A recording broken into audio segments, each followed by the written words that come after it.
Assalamu alaikum and hi everyone. I'm Asma from Asma's Kitchen. Welcome back to another video. Already என்னோட சேனலில் நான் நிறைய cookies video share பண்ணிக்கிட்டே இருக்கேன். அந்த குக்கீஸ் வீடியோஸ்லேருந்து இன்னும் வரைக்கும் ஷேர் பண்ணாமல் இருக்கிற என்னோட சீக்ரெட் அண்ட் டேஸ்டியான சாக்லேட் சாஃப்ட் குக்கீஸ் அதோட ரெசிபி தான் இன்றைக்கி பார்க்க போகிறோம். நேற்று எனக்கு கொஞ்சம் பல்க் ஆர்டர் இருந்துச்சு குக்கீஸோட. அது மட்டும் இல்லாமல் சாம்பிள் பீஸும் கொடுக்க வேண்டியது இருந்துச்சு. கூடவே குழந்தைங்களுக்காக வீட்லேயே பட்டர் குக்கீஸ் ஒரு டிசைன் போல் செஞ்சுருந்தேன். ஸோ அது எல்லாமே இன்றைக்கி உங்கள் கூட ஷேர் பண்ண போகிறேன். ஸோ உங்கள் எல்லாருக்குமே யூஸ்ஃபுல்லாக இருக்கும். ஒருவேளை நீங்கள் ஹோம் பேக்கர்ஸாக இருந்தீங்கன்னா அப்போ கண்டிப்பாக இந்த வீடியோ உங்களுக்கு ரொம்ப ரொம்ப யூஸ்ஃபுல்லாக இருக்கும். ஸோ இந்த சாக்லேட் குக்கீஸ் பார்த்திங்கன்னா எனக்கு most of the favourite cookies லிஸ்ட்டில் ஒன்று.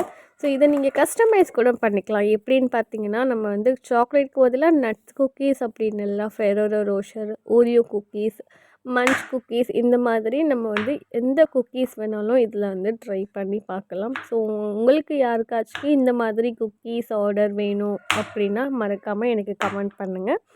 ஸோ இது வரைக்கும் வெளியே வந்து நிறைய ஆர்டர்ஸ் எடுக்கிறதில்ல, பட் இன்ஷால்லா இனிமேல் எடுக்கலான்ட்டு இருக்கேன். ஸோ இந்த குக்கீஸ்க்காக நான் ஃபஸ்ட்டாக வந்து ரூம் டெம்பரேச்சரில் தான் எடுத்து வச்சுருக்கணும். மறந்துட்டேன், கொஞ்சம் ஹார்டாக தான் இருக்குது. ஸோ அதனால் எல்லா சாக்லேட்டும் கட் பண்ணி எடுத்துகிட்ருக்கேன். சாக்லேட்டே ஃபஸ்ட்டு நம்ம கட் பண்ணி எடுத்து வச்சுக்கணும். ஒரு அரை பவுல் அளவுக்கு நமக்கு வந்து இந்த குக்கீஸ்க்கு சாக்லேட் தேவைப்படும். அதுக்கப்புறம் மேலே வந்து கார்னிஷிங் பண்ணுறதுக்காக கொஞ்சமாக சாக்லேட் வந்து ஸ்ப்ரிங்கிள் பண்ணுறதுக்காகவும் தேவைப்படும். நீங்கள் வந்து டைரெக்டாக சாக்கோ சிப் கூட ஆட் பண்ணிக்கலாம். என்கிட்ட இப்போ சாக்கோ சிப் அவைலபிளாக இல்லை, ஸ்டாக்காக இல்லைன்றதுனால நான் வந்து சாக்லேட்டை கட் பண்ணி சேர்த்துக்கிறேன். இந்த ரெசிபிக்கு கண்டிப்பாக வந்து ரொம்ப மெல்ட்டான மாதிரி சாக்லேட் இருக்கக்கூடாது. ஓரளவுக்கு பீசஸ் மாதிரி இருக்கணும். நீங்கள் லாஸ்ட்டாக என்ன பண்ணுங்கள், பீசஸ் பண்ணதுக்கப்புறம் ரெஃப்ரிஜரேட்டரில் எடுத்து வச்சுருங்க. நம்ம வந்து சேர்க்கும்போது எடுத்துக்கலாம். இப்போ பார்த்தீங்கன்னா ஒன்ஸ் க்ளீன் பண்ணதுக்கப்புறம் ஒரு க்ளீனான பவுல் எடுத்திருக்கேன்.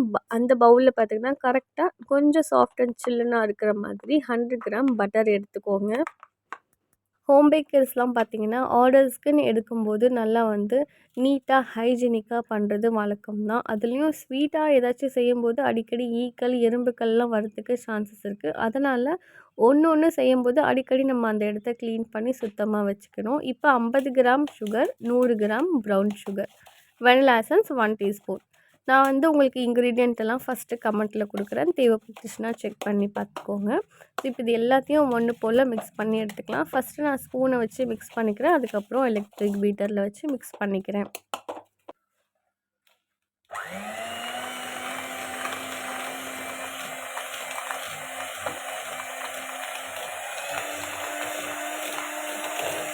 கண்டிப்பாக பல்காக ஆர்டர் எடுக்கும்போது எலக்ட்ரிக் பீட்டர் மட்டும்தான் நமக்கு யூஸ்ஃபுல்லாக இருக்கும்.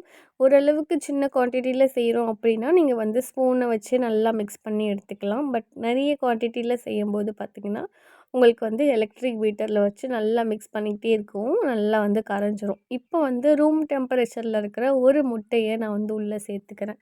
உள்ளே சேர்த்துட்டு அகைன் இதை நல்லா வந்து மிக்ஸ் பண்ணி எடுத்துக்கலாம். சுகர் டிசால்வ் ஆகிற வரைக்கும் தான் நமக்கு எலக்ட்ரிக் பீட்டர் தேவைப்படும். அதுக்கப்புறம் எலக்ட்ரிக் பீட்டர் அவ்வளோவா தேவைப்படாது.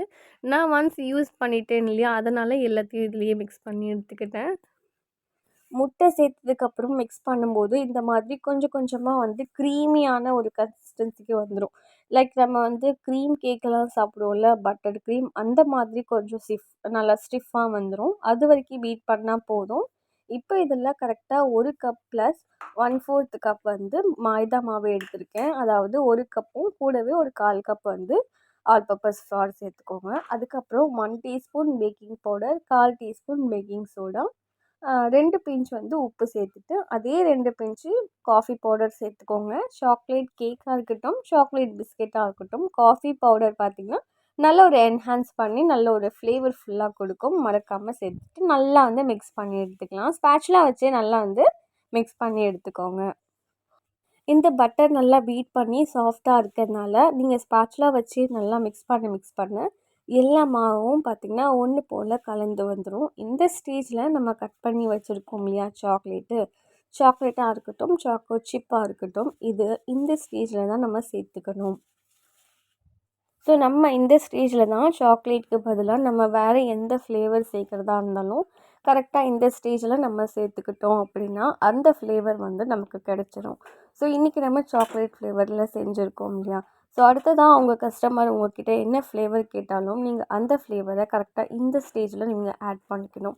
கொஞ்சமா இதில ஆட் பண்ணிட்டு, லாஸ்ட்டா வந்து மேல அதாவது சாக்லேட் வந்து மேக் பண்ணி நீங்க ட்ரேல வைக்கும்போது, மேல ஒரு வாட்டி கார்னிஷிங் பண்ணிட்டீங்க அப்படின்னா, அது என்ன ஃப்ளேவர்ஃபுல்லான சாக்லேட் அப்படிங்கிறது உங்களுக்கு விசிபிளா தெரிஞ்சிரும்.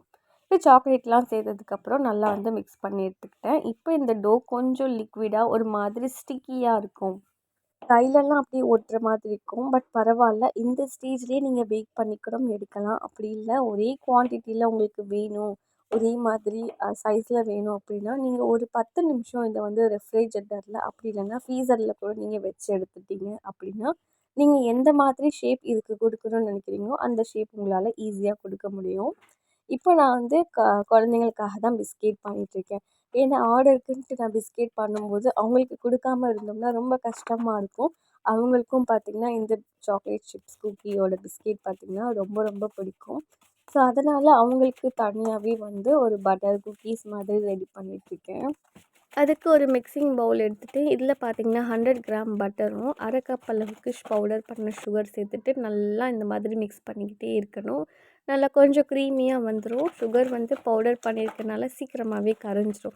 ஸோ அதுக்கப்புறம் பார்த்திங்கன்னா முட்டையோட வெள்ளைக்கரு மட்டும்தான் இதில் சேர்த்துக்கணும். ஒரே ஒரு முட்டையோட வெள்ளைக்கரு சேர்த்துட்டு இதுவும் நல்லா வந்து மிக்ஸ் பண்ணி எடுத்துக்கணும். இந்த பட்டர் குக்கீஸ் பார்த்திங்கன்னா கேக்கி குக்கீஸ் மாதிரி இருக்கும். உங்களுக்கு சாப்பிட்றதுக்கு லைக் கேக் சாப்பிட்ற மாதிரியே தான் இருக்கும். நல்லா கிறிஸ்பி அண்ட் சாஃப்டாக நல்லா டேஸ்ட்டாக இருக்கும் இந்த குக்கீஸ். நீங்களும் ட்ரை பண்ணி பாருங்கள். முட்டையோட வெள்ளை கரு சேர்த்ததுக்கப்புறம் மிக்ஸ் பண்ணும்போது நல்ல ஒரு க்ரீமியாக நல்லா ஷைனிங்காக வந்துடும் இந்த பேட்டரு. அண்ட் இதுக்குள்ளே பார்த்திங்கன்னா இந்த முட்டையோட ஸ்மெல் வரக்கூடாதுன்றதுக்காக ஒரு 1/4 டீஸ்பூன் அளவுக்கு வெனிலா எசன்ஸ் சேர்த்துக்கிறேன். இதுக்கு நீங்கள் வெனிலா எசன்ஸ்க்கு பதிலாக நீங்கள் ஏலக்காய் பவுடர் கூட சேர்த்துக்கலாம். ஸோ இந்த அளவுக்கு நல்லா மிக்ஸ் பண்ணதுக்கப்புறம் 1 கப் அளவுக்கு மைதா மாவு சேர்த்துருக்கேன். அதுக்கப்புறம் 1/2 teaspoon baking powder, 1/4 teaspoon baking soda. இது எல்லாமே நான் மைதா மாவுலேயே சேர்த்து ஒன்றோட வந்து மிக்ஸ் பண்ணி எடுத்துக்கிறேன். கரெக்டாக 200 கிராம் மைதா மாவு இருக்கும் இது. ஃபைனலாக இது கொஞ்சமாக அந்த எல்லோஷ் கலரில் வரணுன்றதுக்காக ஃபுட் கலர் வந்து ஒரே ஒரு பிஞ்ச் அளவுக்கு சேர்த்துருக்கேன். சேர்த்துட்டு இப்போ இது எல்லாமே நல்லா வந்து மிக்ஸ் பண்ணி எடுத்துக்கலாம்.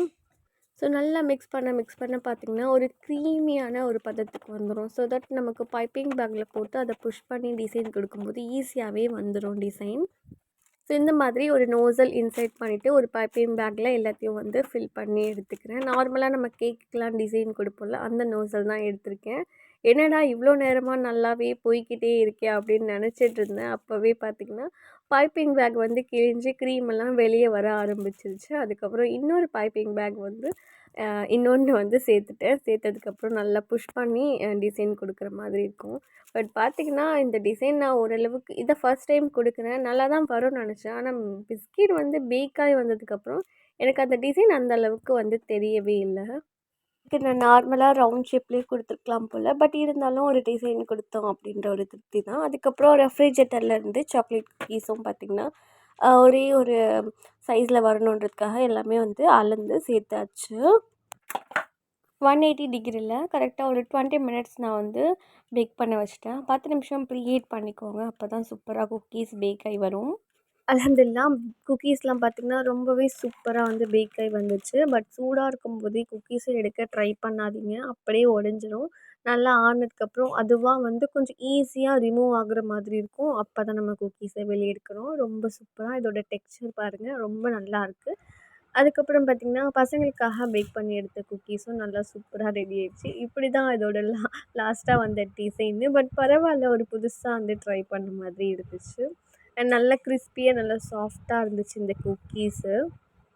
ஸோ நீங்களும் பயப்படாமல் தாராளமாக இந்த குக்கீஸை ட்ரை பண்ணி பார்க்கலாம். அவுட்கம் ரொம்ப ரொம்ப சூப்பராக வரும். டேஸ்ட்டும் ரொம்ப நல்லாயிருக்கும்.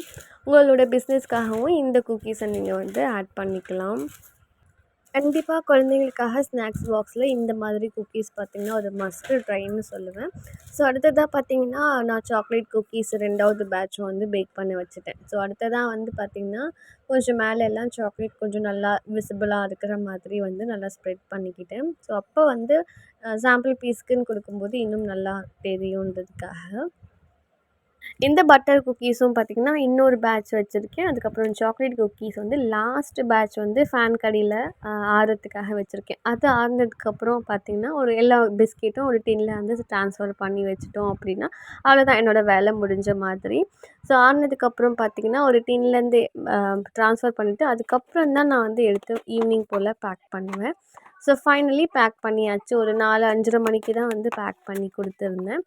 ஸோ அதே மாதிரி தான் என்னோடய டே இன்னைக்கு போச்சு. இந்த வீடியோ உங்கள் எல்லாருக்கும் பிடிச்சிருக்கும்னு நினைக்கிறேன். கண்டிப்பாக இந்த குக்கீஸ் வந்து ட்ரை பண்ணி பாருங்கள்.